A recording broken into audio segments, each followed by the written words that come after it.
The coffee hit the old woman's coat before anyone said a word. Una didn't even look back to see where it landed. She was too busy laughing at something Megan said, phone already up, already filming, because in Una's world nothing happened until it was filmed. Oh my God, watch where you're going, Sophie said, stepping back like the woman was contagious. The old woman didn't answer. She looked down at the brown stain spreading across her coat sleeve, then up at the four of them, and said nothing at all. Her hands were folded in front of her the way people fold their hands when they've learned not to reach for anything that isn't theirs. She probably can't even hear you, Megan said, still filming. Look at her. She's basically a statue. A few shoppers slowed down. Nobody stopped. And stopped. She didn't plan it. She wasn't the type to plan a scene in the middle of a mall on a Tuesday afternoon. She just found herself crouching down, pulling a napkin from her bag, holding it out. Here, she said. Let me help you with that. The old woman's eyes came up slow, like she wasn't used to anyone offering her anything without wanting something back. Una's laugh cut off mid-breath. Anne, what are you doing? Helping her clean up. You spilled on her. It was an accident. I know. That's why I'm helping her clean it up. Sophie made a sound in her throat, somewhere between a laugh and a scoff. You're kneeling on a mall floor for a homeless woman. She's not homeless. Look at her, Anne. Anne looked. Worn coat, patched at the elbow. Shoes that had been resoled more than once. A canvas bag with the handle stitched back together in 3 places, the stitches uneven, done by hand, done with care. I said look at her clothes, Sophie pressed. Not her face. I did look at her clothes, and said.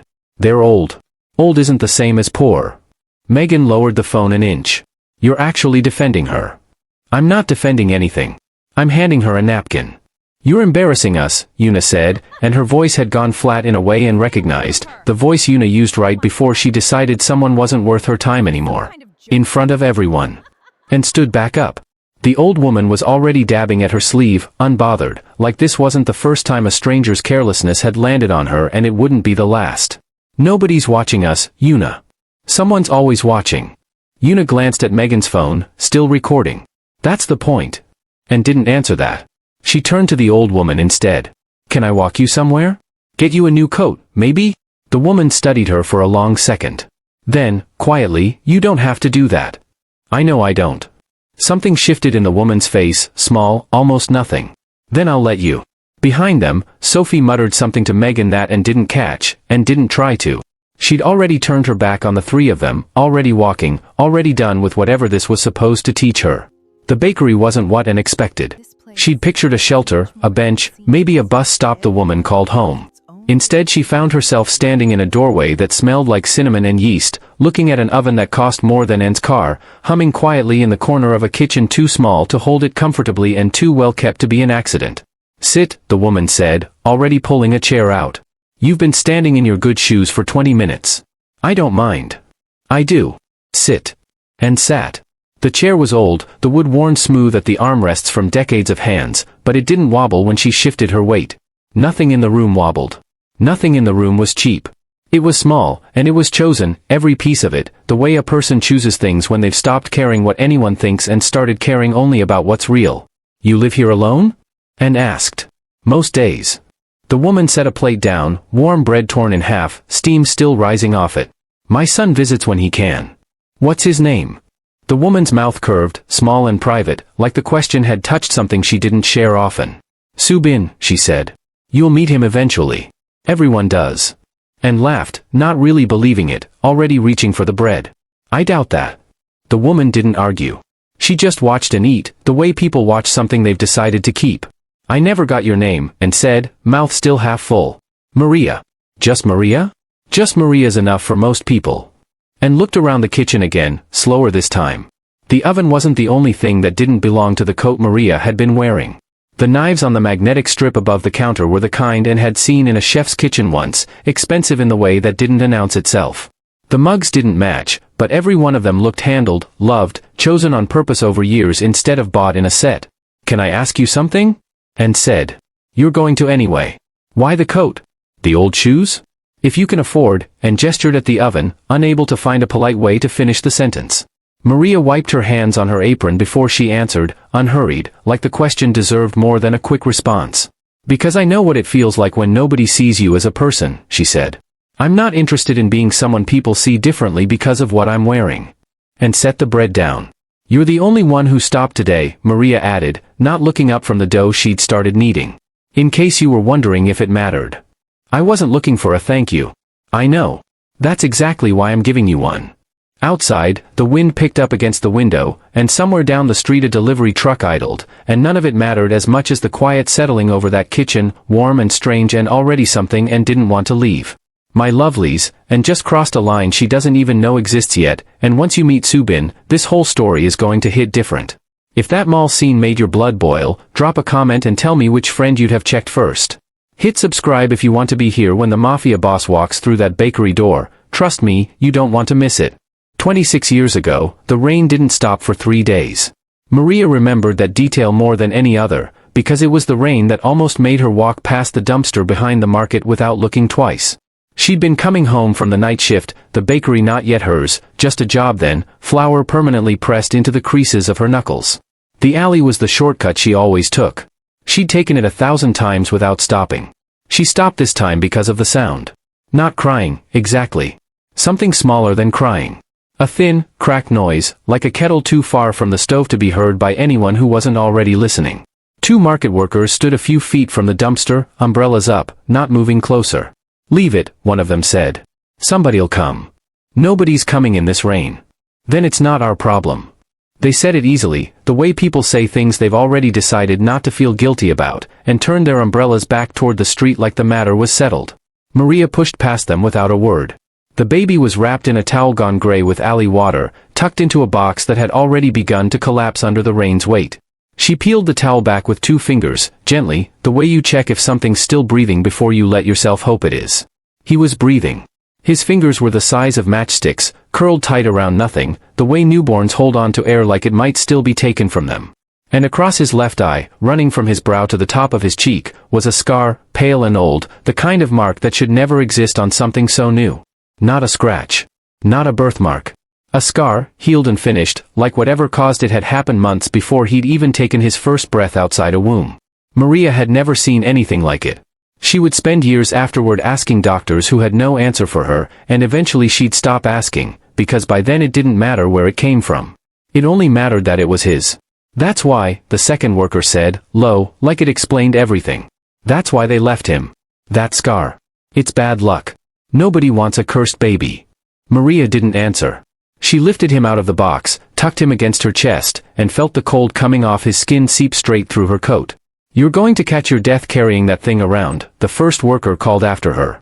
She didn't look back at them either. The orphanage was 6 blocks away, and Maria walked every one of them with the baby held against her heartbeat, murmuring nothing in particular, just sound, just warmth, just something for him to hold on to that wasn't rain. The woman at the front desk took one look at the scar and didn't ask any questions Maria wanted to answer. We'll take care of him from here, the woman said, already reaching. Maria let go. She signed nothing. There was nothing to sign yet. She walked out the same door she'd walked in, back into the rain, and made it 3 blocks before her feet stopped listening to her. She stood on the corner for a long time. Long enough for her coat to soak through completely. Long enough that a stranger asked if she needed help and she said no without meaning it. Then she turned around. She walked back the 6 blocks faster than she'd walked them the first time, pushed through the orphanage door dripping onto the tile, and found the same woman at the front desk, who looked up at her like she'd been expecting this. I want him, Maria said. Ma'am, the process takes. I don't care how long it takes. I want him. The woman slid a form across the desk without another word, like she'd seen this happen before and knew better than to argue with it. You understand what you're taking on, the woman said, not unkindly. A baby with a mark like that. People talk. People will always talk. Let them. You have a job that pays enough for one mouth. Barely. I'll get a second job. You're already working nights. Then I'll sleep less. The woman studied her for a moment, the way people study something they've decided not to argue with anymore, and pushed the pen an inch closer. Maria picked it up. Her hand was shaking, whether from the cold or something else she couldn't have said, and at the bottom of the page, under a line that asked for a name, she wrote the only thing that felt true. Subin. Because somewhere between the dumpster and this desk, in the space of 6 wet blocks, he'd stopped being nobody's problem. He'd become hers. She carried him home wrapped in her own coat, the rain finally letting up, and by the time she reached her one-room apartment above the bakery she wasn't yet allowed to call her own, he'd stopped making that thin, cracked sound altogether. He slept against her collarbone like he'd already decided this was where he belonged. She sat on the edge of her bed for a long time, just watching him breathe, tracing the scar over his eye once with the pad of her thumb, so light he didn't stir. "Nobody's leaving you again," she told him. "Not while I'm still standing." It wasn't a promise she said out loud to anyone else. She never needed to. 26 years later, she still hadn't broken it. Subin was for the first time he asked why his eye looked different. Maria didn't flinch. She set down the rolling pin, crouched to his height, and touched the scar herself, like it was nothing more remarkable than a freckle. "Because you survived something before you even got here," she said. "That's not a flaw. That's proof you're the strongest boy in the world." He didn't understand it yet. He wouldn't for years. But he stopped asking after that, and he stopped covering his eye with his hand when other kids stared. The bakery ran on a schedule that didn't bend for anyone, least of all a growing boy. 4 a.m., Maria's hands were already deep in dough before the sun considered showing up. By 5, Subin was awake too, not because she woke him, but because the smell pulled him out of sleep the way it always had. He'd sit on the stool by the window and watch her work, sleeves rolled, flour on her forearms like a second skin. "You don't have to be up this early," she told him, every morning, like a ritual neither of them believed. "Neither do you," he always answered. By 6, he was walking pastries to the corner stall 2 blocks down, careful with the tray the way she'd taught him, because a dropped tray meant a lost sale and a lost sale meant less for school fees. He learned the weight of money before he learned long division. School was where the trouble started. Not academically, he was sharp, sharper than the boys who mocked him, but the scar drew attention the way scars do on children, and children are not gentle with things they don't understand. "Freak," one of them called him in the 3rd grade, loud enough for a circle to form. Subin didn't fight back that day. He came home instead, quiet in a way Maria recognized immediately, and sat at the kitchen table without touching his food. She didn't ask what happened. She already knew the shape of it. "You know what the mark on your face means?" she said, sitting across from him. He shook his head. "It means you're the only one in this whole city who has it. Everyone else is walking around looking exactly like everyone else." She reached over, tapped the scar once, gently. "You were never going to blend in. So don't waste time trying." He didn't cry. He never really cried, even as a boy, and Maria noticed that early and never pushed him toward tears that weren't coming naturally. Instead he went quiet, and the quiet hardened into something over the years, something watchful, something that measured a room before entering it. By 12, he'd stopped coming home with torn clothes. Not because the bullying stopped, but because he'd learned how to end confrontations before they became public enough to matter. Maria found out only once, stitching a cut above his eyebrow at the kitchen table, and she didn't ask questions she didn't want answered. "You're not like other boys," she said instead, dabbing antiseptic with a steadiness he'd inherited from her without knowing it. "Is that bad?" "It's just true." He studied hard, harder than he needed to, because it was the one part of his life that felt fully controllable. He aced exams other kids struggled through and never mentioned it at home unless she asked. At 16, he started disappearing for stretches he never explained, and Maria let him keep his silences the way she'd always let him keep his distance from questions he wasn't ready to answer. At 18, he left. No dramatic goodbye. Just a note on the kitchen table one morning, the handwriting careful in a way that told her he'd rewritten it more than once. "I'll come back. I promise." She didn't hear from him for 3 years. The knock came on a Tuesday, the same day of the week Maria always did her books, and she almost didn't answer it, thinking it was the delivery boy early again. It wasn't the delivery boy. He stood in the doorway in a black coat that cost more than her bakery's entire annual rent, taller than she remembered, broader through the shoulders, the scar over his left eye the only thing about him that hadn't changed at all. 2 men stood a respectful distance behind him on the sidewalk, not looking at her, watching the street instead, the way people watch a street when they're paid to notice things before they happen. "Subin." He didn't say anything for a moment. Just looked at her, at the doorway, at the faded sign above the shop window that still read the same name it had for 20 years. "You kept the bakery," he said finally. "Where else would I be?" He stepped inside, and the 2 men outside stayed exactly where they were, like statues that had been given a single instruction and intended to follow it precisely. Word had reached her before he had, the way word reaches everyone eventually in a city like this. Not gossip exactly, more a shift in how people said his name when it came up, careful, like saying it too loudly might summon something. The boy who left had become a man other men were afraid of, and Maria had heard enough fragments over 3 years to understand the shape of what he'd built without needing the details spelled out. She didn't ask him what he did now. She already knew better than to expect a clean answer, and some part of her had already decided she didn't need one. I bought a house, he said instead, setting an envelope on the counter between the flour tins. For you. It's ready whenever you want it. Maria didn't touch the envelope. I have a house. This one has security. Staff. You wouldn't have to. I like carrying my own groceries, Subin. He almost smiled at that, the corner of his mouth moving in a way that would have been invisible to anyone who hadn't spent 18 years memorizing his face. You're going to make this difficult. I'm going to keep doing exactly what I've always done. She slid the envelope back toward him, gentle, final. You didn't come all this way to fight with me about real estate. He didn't answer that directly. He glanced instead at the window, at the bicycle leaned against the outside wall, the same one she'd had for years, basket dented on one side from a fall she'd never bothered mentioning to him. You still ride that thing to market. Every morning. Rain or not. You could hire someone. I could. She wiped her hands on her apron, the motion as automatic as breathing. I won't. He let it go, the way he'd learned to let go of arguments he already knew he'd lose, and sat down at the same kitchen table where she'd once stitched a cut above his eyebrow without asking how he got it. I miss this place, he said, quiet enough that it wasn't meant for anyone but her. It missed you too.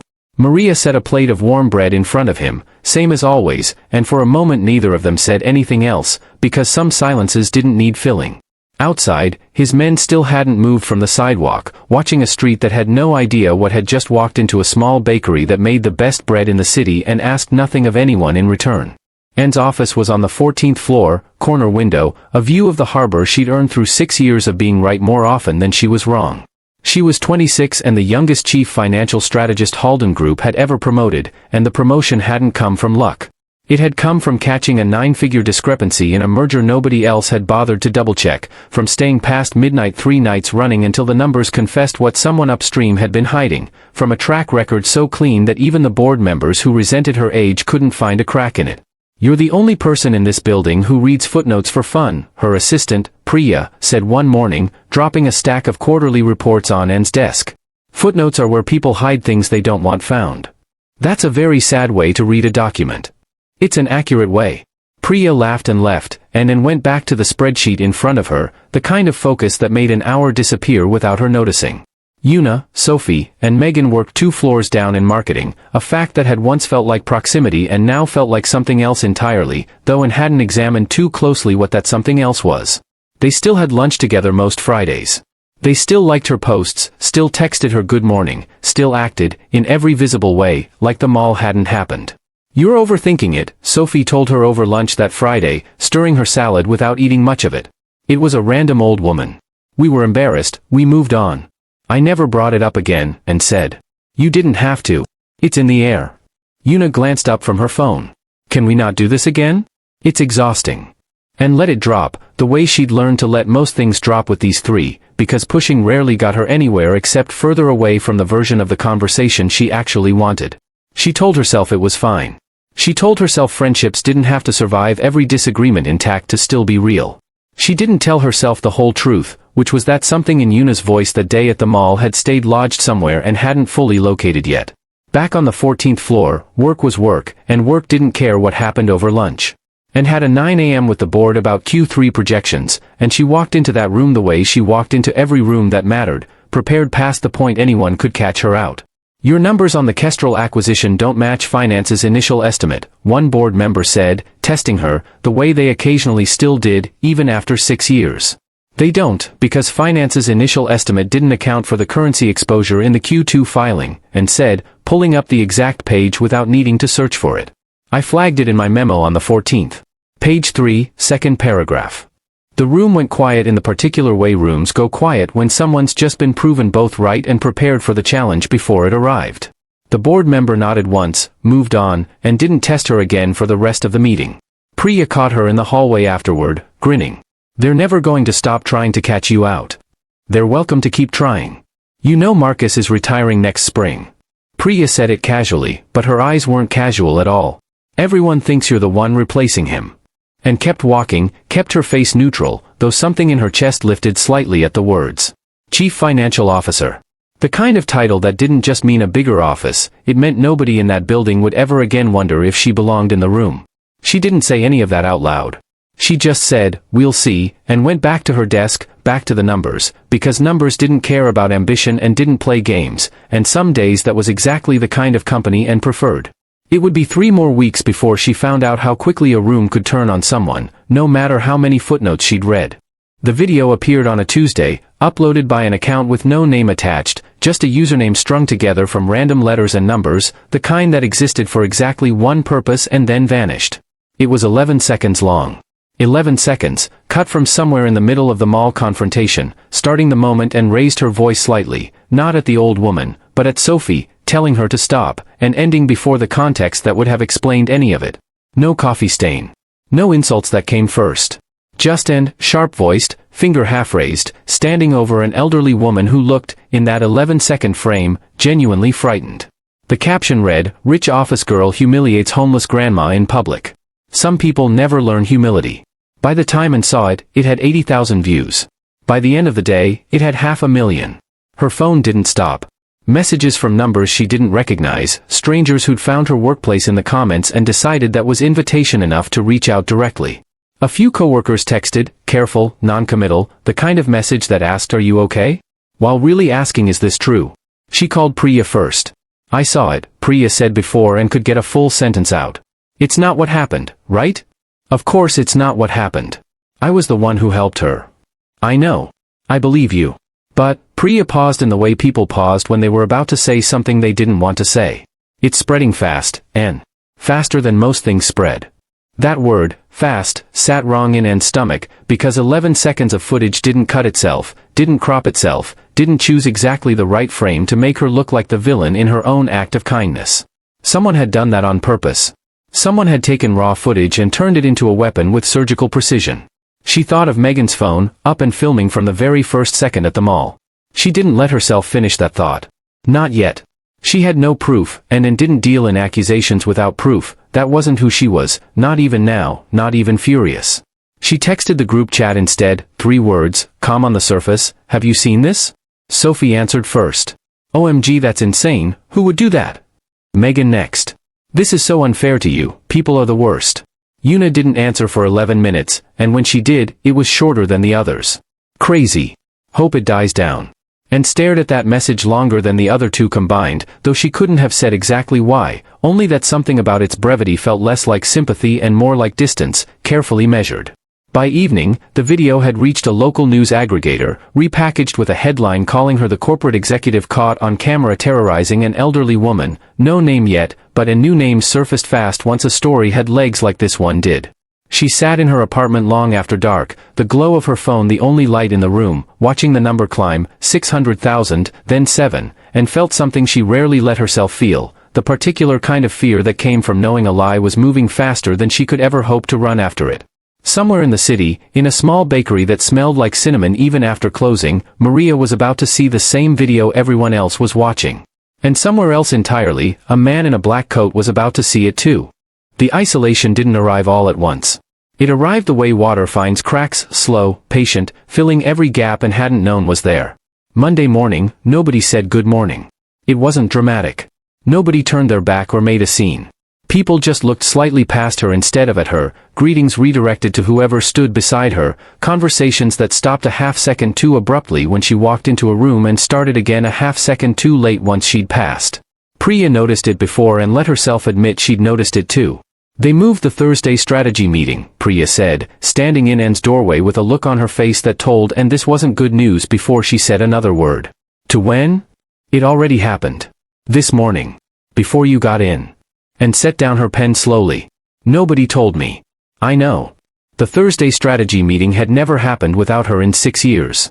She'd built half the framework it ran on.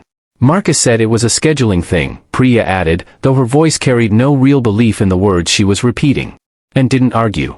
Arguing required evidence, and all she had was an empty seat at a meeting that used to be hers by default, which wasn't evidence of anything except her own growing paranoia, or so she tried to tell herself. By Wednesday, the pattern was harder to explain away.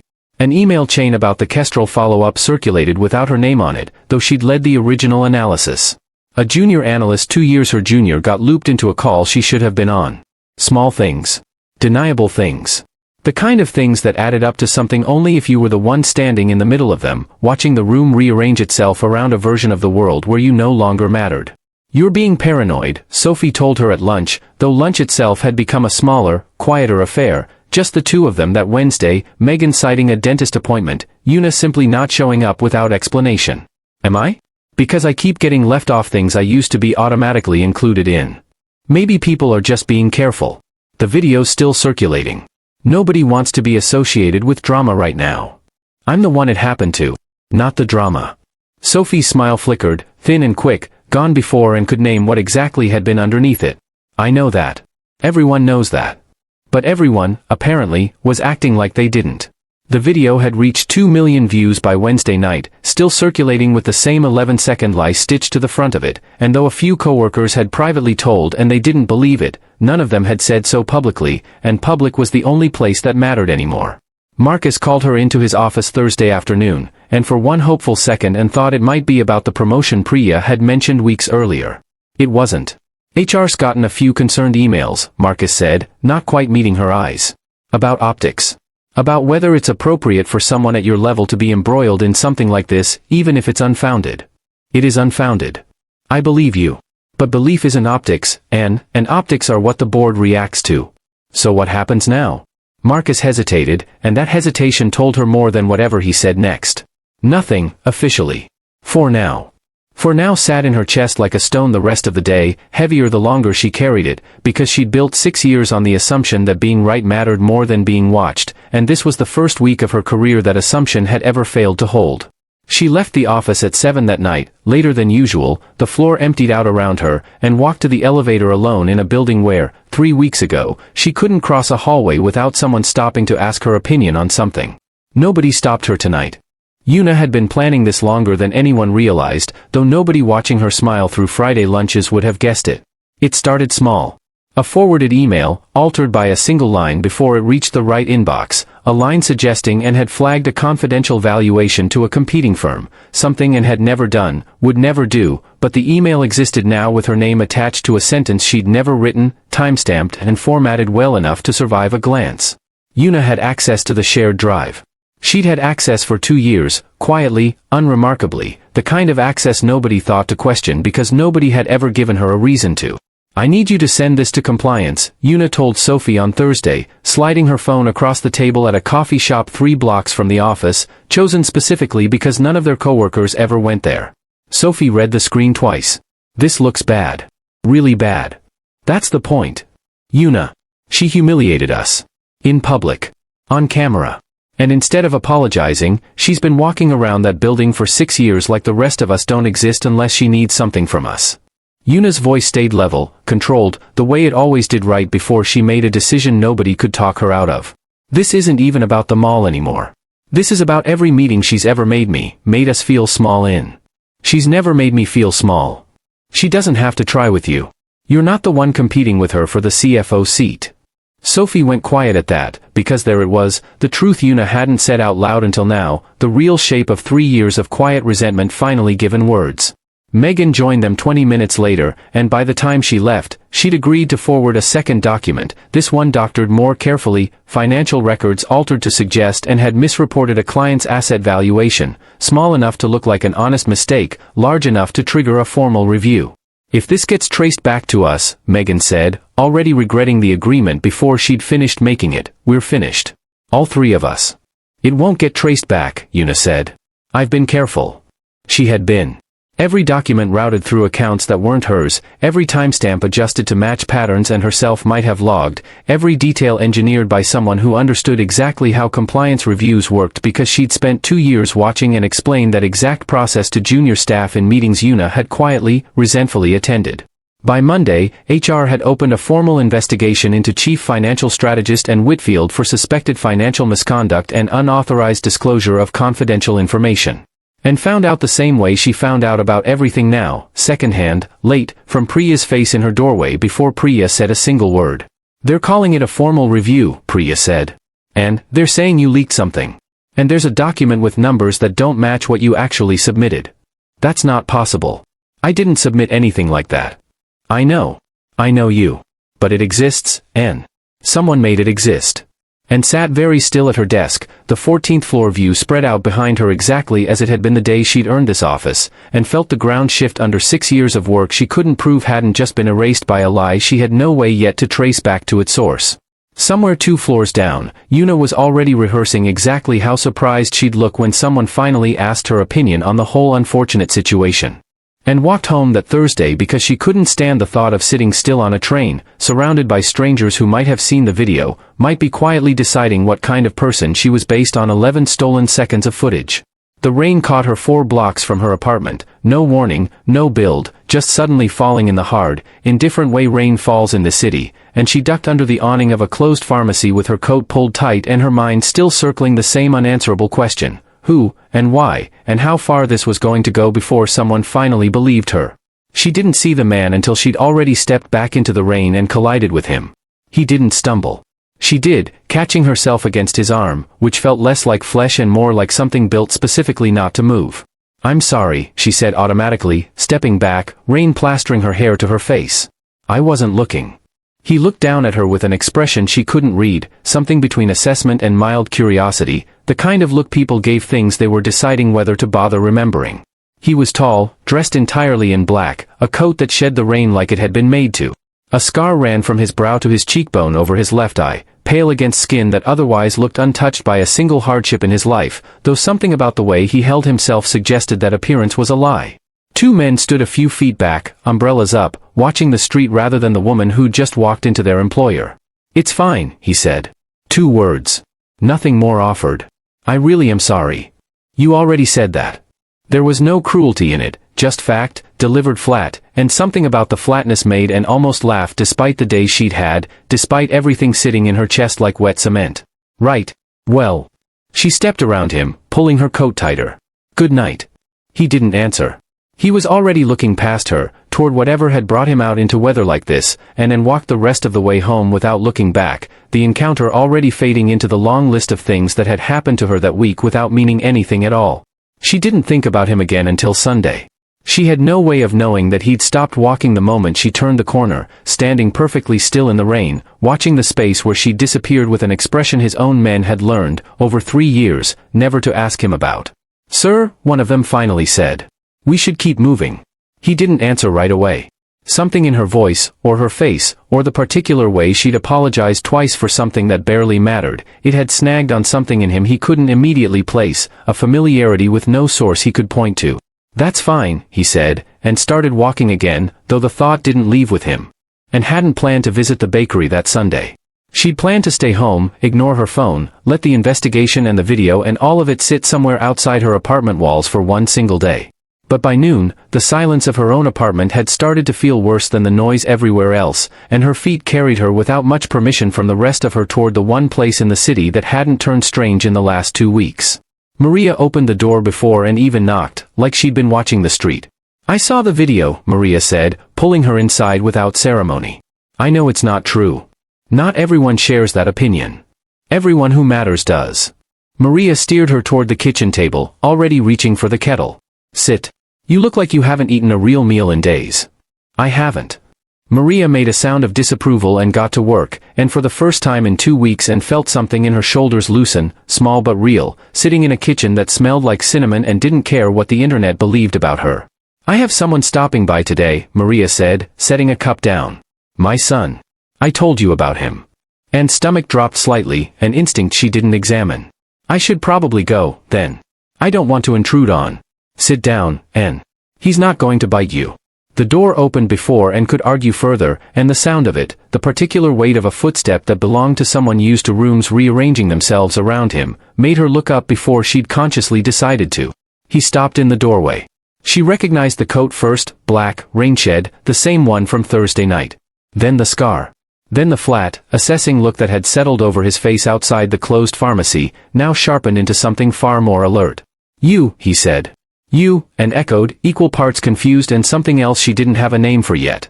Maria looked between them, delighted in a way she didn't bother hiding. "You two already know each other?" "We bumped into each other," and said. "Literally. In the rain." "Small city," Subin said, though his eyes hadn't left her, and something in his voice suggested he didn't fully believe in coincidences, not even small ones. Subin, Maria said, gesturing between them with the satisfaction of a woman watching a plan she hadn't actually made come together anyway. This is Anne.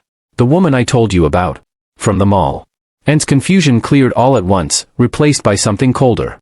That man. The Mafia boss. The son Maria had mentioned weeks ago with a private, knowing smile, the one everyone apparently met eventually.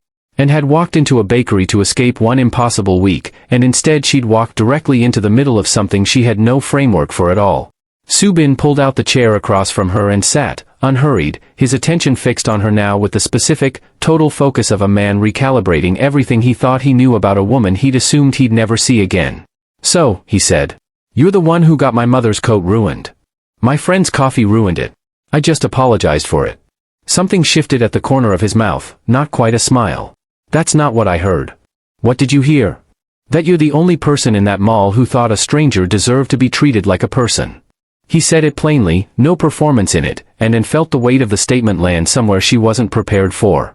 I've been hearing about you for weeks. I didn't expect to already know your face. Maria, pouring tea like she wasn't the architect of this exact moment, hid a smile behind the rim of her own cup.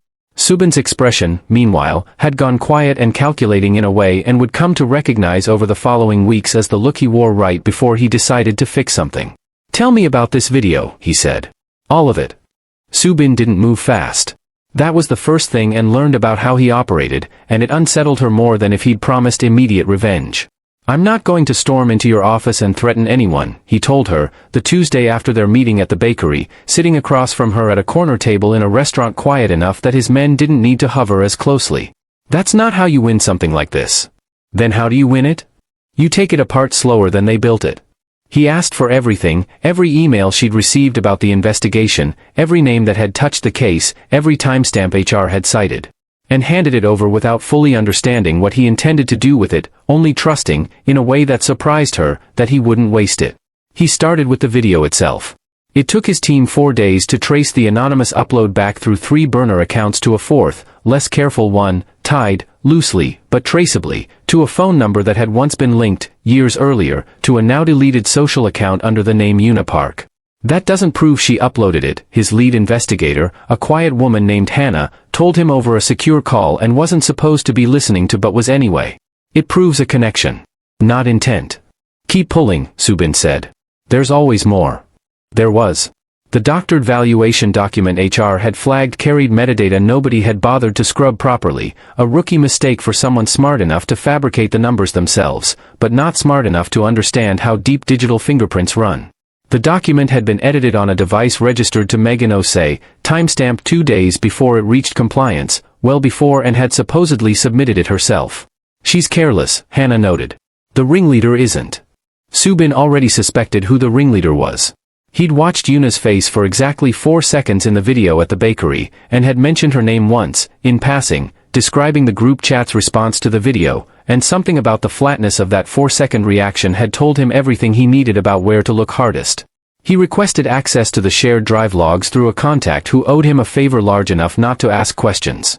What came back confirmed it, Yuna's credentials, used at 11:47 p.m. on a Wednesday, accessing a folder she had no departmental reason to be in, modifying a single line in an email chain before forwarding it under a routing path designed to obscure the original sender.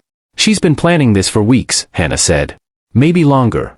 She's been planning this for years, Subin corrected, reading the timestamp again. The mall was just the excuse she needed.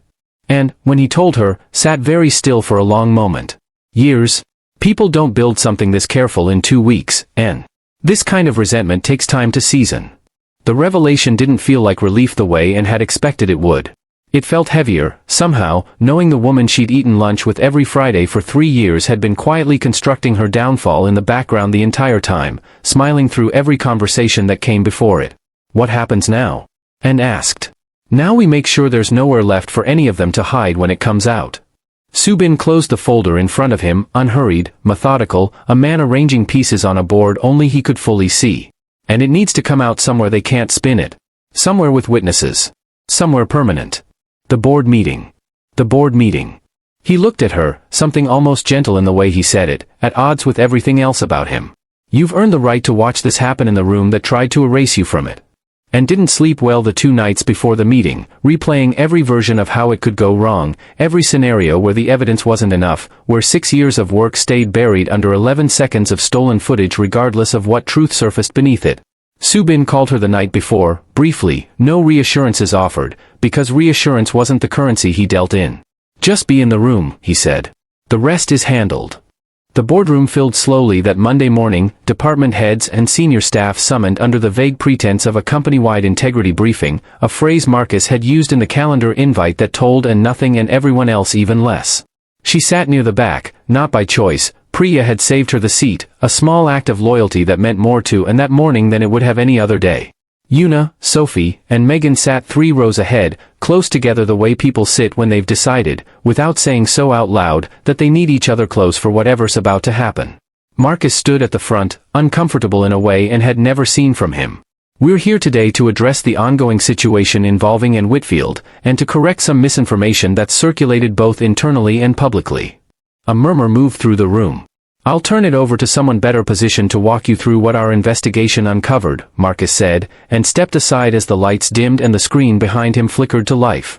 It wasn't Marcus's presentation. It was Hannah's, delivered remotely, calm and precise, walking the room through 11 seconds of footage stretched back out to its full, unedited 2 minutes, the coffee, the insults, Anne's hand extended in kindness rather than accusation, the true shape of a moment that had been surgically cut down into a lie. The room went silent in the way rooms go silent when a story they'd already accepted starts visibly cracking apart. Then came the metadata. The device registrations. The shared drive logs with timestamps nobody in that room could argue against, because numbers, unlike rumors, didn't bend depending on who was telling the story. Una's name appeared on the screen in stark, undeniable text, tied to the original upload. Megan's followed, tied to the doctored financial document. Sophie's came last, smaller in scale but present, the forwarding, the complicity, the choice she'd made at a coffee shop 3 blocks from a building she now sat frozen inside of. Nobody in the room looked away. Nobody could. "This is a mistake," Una said, standing too fast, her voice cracking in a way it never had in 3 years of careful composure. "This isn't, someone's manipulated this.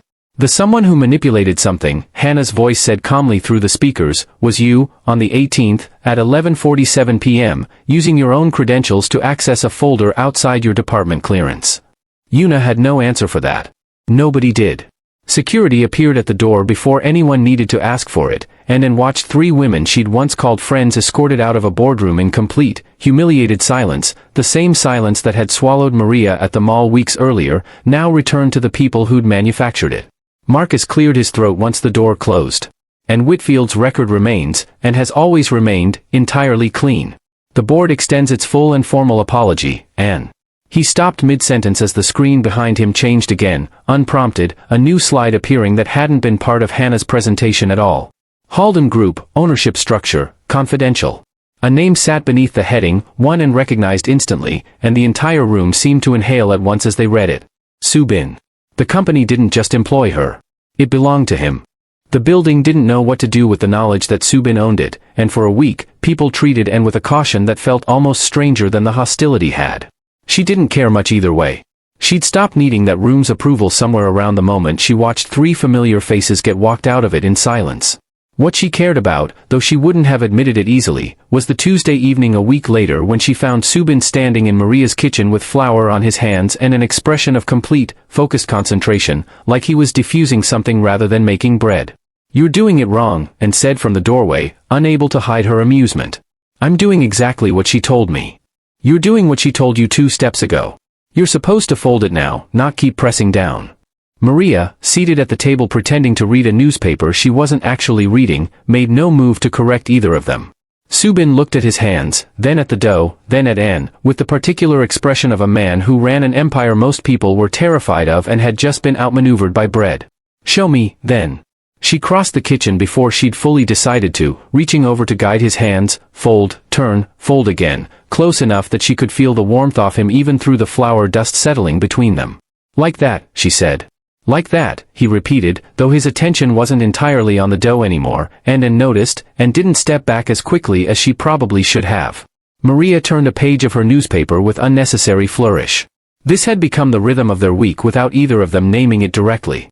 Subin came by 3, sometimes 4 evenings, always with some excuse, checking on his mother, dropping off supplies, once claiming he simply happened to be in the neighborhood, a claim so transparently false that even Maria laughed out loud.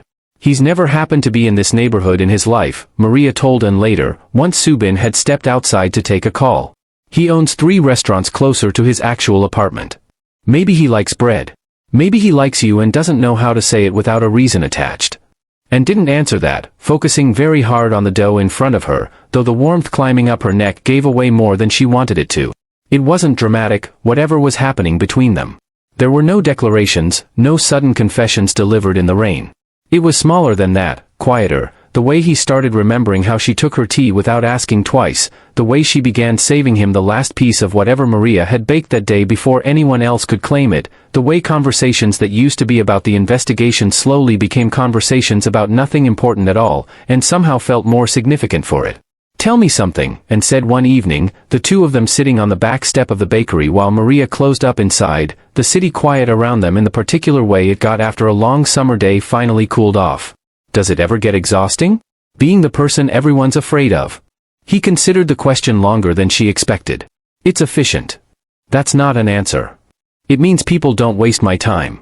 They say what they mean, or they don't say anything at all. He glanced at her sideways. You don't do either.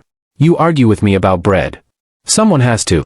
The corner of his mouth moved, the small almost smile she'd learned to recognize over these weeks, the one that meant more from him than a full grin would have meant from anyone else. My mother likes you. She doesn't like people easily. I noticed. She told me you'd fall in love with a woman like me before I even knew you existed. She's rarely wrong about things like that. And looked over at him, caught somewhere between surprise and something warmer, and found him already looking back, steady, unhurried, none of the calculation he wore in boardrooms anywhere in his expression now. Is that an admission? She asked. It's an observation, he said. I'm still deciding how much of it to admit to. She laughed, and he watched her laugh like it was something worth watching, and neither of them moved to close the distance between them that evening, both of them, in their own separate ways, choosing to let this build slowly rather than rush toward something they both already sensed was coming.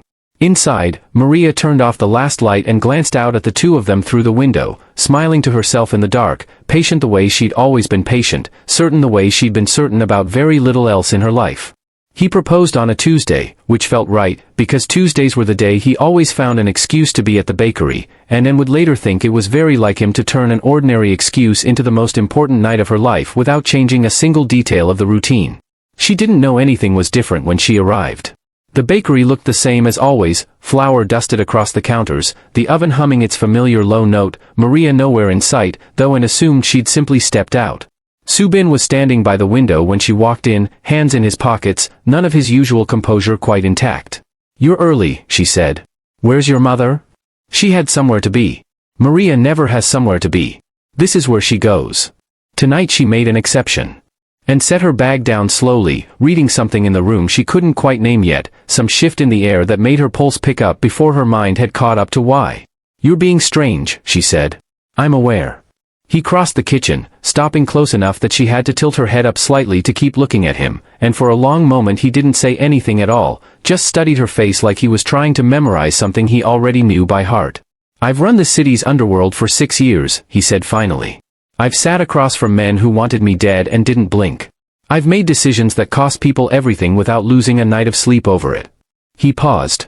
You are the only thing that's ever made my hands unsteady. Subin. Let me finish. I don't do this often. A ghost of that almost smile crossed his face, gone quickly. You walked into my mother's life over a coffee stain and a stranger nobody else bothered to help. You walked into mine without trying to, without wanting anything from me, without once asking what I could give you. He reached into his coat, and when his hand came back it wasn't holding a folder or a document, the way it usually did. It was small, simple, a ring that looked like it had been chosen by someone who understood her rather than someone trying to impress her. I'm not going to pretend I know how to do this the normal way. I only know I don't want to keep pretending Tuesdays are about bread. And felt her throat tighten, unable to answer for a moment, because 6 months ago she'd been a woman defending a stranger in a mall with no idea it would lead here, to this kitchen, to this man kneeling in front of the oven that had raised him, asking her the only question he'd never once tried to calculate the odds of. Yes, she said, before he'd even finished the question properly, and he almost laughed, surprised out of his own careful control for the first time since she'd known him. You didn't let me ask it. I didn't need to hear the rest of it. He slid the ring onto her finger with hands that were, for once, not entirely steady, and when he stood and kissed her, it was slow and certain, none of the calculation that governed every other part of his life anywhere in it. Outside the window, Maria stood watching from across the street, exactly where she'd been the whole time, wiping her eyes with the corner of her sleeve and smiling so hard it hurt. The wedding was small, exactly the way Anne wanted it, held in a garden 2 blocks from the bakery because Maria had insisted the ceremony be close enough that she could walk there in her good shoes. There were no towering floral arches, no orchestra, none of the excess Subin's wealth could have easily afforded.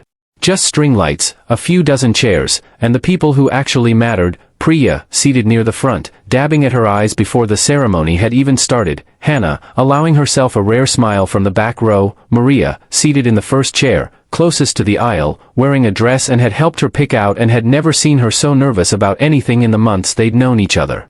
And walked down the aisle alone, by choice, because there was no father to give her away and she'd decided months ago she didn't need one. She'd found her own way here, the same way she'd found her way into that bakery on an ordinary Tuesday that had changed everything. Subin watched her the entire walk, and later she would tell him, teasing, that it was the only time she'd ever seen him look less than perfectly composed. I was composed, he insisted. You forgot your own vows for a full 3 seconds. I was moved. There's a difference. The vows themselves were short, unembellished, exactly what she'd expected from a man who'd never once used more words than necessary to say something true. I don't know how to promise forever, he said, holding both her hands. I only know I intend to spend it trying. Maria cried through the entire ceremony, loudly, unapologetically, and when the officiant finally pronounced them married, she was the first one on her feet, clapping before anyone else had processed it was time to. The reception stayed at the bakery, tables pulled out into the small courtyard behind it, warm bread served alongside the caterer's more formal dishes because Maria had refused to let her son's wedding happen without something from her own oven present. Later, once most of the guests had gone and the string lights had dimmed to their last flickering hour, Subin found and standing near the ovens, watching Maria fall asleep in a chair with a half-eaten piece of cake still in her lap. She's happier tonight than I've seen her in years, he said quietly. She got everything she wanted. Her son settled. Someone who loves this place as much as she does. He wrapped an arm around her from behind, resting his chin against the top of her head, and for a long moment neither of them said anything, just watched the woman who'd built both their lives out of flour and stubbornness and one impossible decision on a rainy night 26 years earlier. There's something I want to give you, he said eventually. Tomorrow. Not tonight. You already gave me a wedding, a ring, and an entire bakery's worth of your mother's approval. What else is there? He didn't answer that directly, just pressed a kiss to her hair, and something in the careful way he held her afterward told and this particular surprise mattered to him more than he was ready to explain yet. The folder sat on the kitchen table the next morning, plain, unmarked, nothing about it suggesting the weight of what was inside. And eyed it over her coffee. You've been building up to this since last night. I half expected fireworks. I don't do fireworks. I've noticed.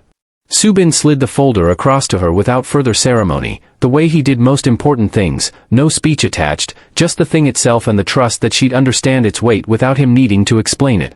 She opened it expecting deeds, maybe, or something related to the house he'd tried and failed to convince his mother to accept years ago. Instead she found share certificates, ownership documents, her own name typed cleanly across a line that made no sense to her at first glance. Subin. Keep reading. She did, slower now, and the numbers rearranged themselves into something she understood a moment later with a jolt that went straight through her chest. Not a gift of money. Not a symbolic gesture. Full transfer of ownership, Halden Group, the company that had tried to erase her 3 months earlier, now legally hers as much as his, structured so completely that even the board couldn't dispute it if they tried. This is, she looked up at him, unable to finish the sentence. You believed in my mother before you knew who she was, he said simply. Before you knew what that kindness might cost you. Before you had any idea it would lead to a boardroom, or a scar, or me. He reached across the table, closing her hand over the folder like he was sealing something between them. This is only a fraction of what you're worth. I wanted you to have proof of that, in writing, in case you ever forget it. And didn't trust herself to speak for a moment, and when she finally did, her voice came out rougher than she intended. You didn't have to do this. I know. That's exactly why I did it. She recognized the echo of Maria's own words to her, months earlier, in this same kitchen, and understood in that moment how deeply he'd absorbed his mother's way of loving people, quietly, completely, without needing credit for it. The wedding celebration continued into the evening, the courtyard behind the bakery filled with warm light and the low hum of contented conversation, Maria moving between guests with a joy and had never seen so fully on display, refilling glasses, correcting people's pronunciation of dishes she'd made, glowing in a way that made the entire evening feel like it belonged to her as much as to the two of them. And stood near the edge of the courtyard with Priya, laughing about something from the office that no longer felt like it carried any weight, when she noticed Subin go still across the yard. It was subtle. Anyone who hadn't spent months learning the specific stillness that meant something in him had shifted wouldn't have caught it at all. But caught it immediately, the way his shoulders squared, the way his hand found the edge of the table beside him like he needed something solid to hold. She followed his gaze toward the courtyard entrance. An elegant woman stood there, older, composed in a way that suggested decades of practice at composure, dressed in clothes too fine for a small bakery courtyard, her presence immediately, wrongly out of place among string lights and wedding cake and Maria's mismatched borrowed chairs. She wasn't looking at the party. She was looking at Subin, and only Subin, her expression unreadable, something between recognition and calculation. The music seemed to fade, though it hadn't actually stopped. Conversations near the entrance died out one by one as guests noticed the stranger, noticed the way Subin hadn't moved, noticed the particular silence spreading outward from wherever his attention had gone. "Subin," and said quietly, crossing toward him. "Who is that?" He didn't answer right away. He was staring at the woman like he was seeing something he'd spent his entire life certain he'd never see, a ghost given shape and dressed for an occasion she hadn't been invited to. Maria appeared at and sighed a moment later, drink still in hand, smile already fading from her face the instant she followed the direction of everyone's stares. Her expression shifted from confusion to something and had never seen on her before, not fear exactly, but a kind of bracing, the look of a woman who'd spent 26 years expecting a knock on the door she'd never quite stopped listening for. "Maria," and said, "Do you know her?" Maria didn't answer either. Her hand found Anne's arm, gripping tighter than expected, though her eyes never left the woman standing at the edge of everything they'd just built. The woman took a step forward, the crowd parting instinctively around her without anyone quite deciding to move, and stopped only when she stood close enough that the string lights caught the fine lines of a face that held, and realized with a slow, sinking recognition, the exact same shape of Subin's jaw. The exact same set of his eyes. Nobody spoke. The whole courtyard seemed to hold its breath at once, waiting for whatever was about to break the silence Maria had built her entire life around. The woman's eyes moved from Subin to Maria, and finally settled, cold and deliberate, on Maria alone. "Hello, Maria." Her voice was quiet, controlled, carrying easily across a courtyard that had gone completely, terribly still. "It's been a long time." Then she turned to Subin, and something in her expression cracked open just slightly, just enough to show what might have been genuine feeling underneath decades of careful distance. "I'm here for my son. My lovelies, if your jaw is on the floor right now, you are exactly where you're supposed to be. 26 years, and she still shows up on the one night that was never about her. Who is she? What does 'I'm here for my son' actually mean, and does Maria already know? Drop your theory in the comments right now, because I promise you, some of you are closer to the truth than you think, and I want to see who calls it first. If this story had you gripped from that mall scene to this doorway, do me a favor before you go, hit subscribe and turn on notifications, because part 2 is coming, and I am not giving you a single second of warning before it drops. You do not want to find out what happens next from someone else's comment section. See you in part 2, my lovelies. It's about to get a lot more complicated.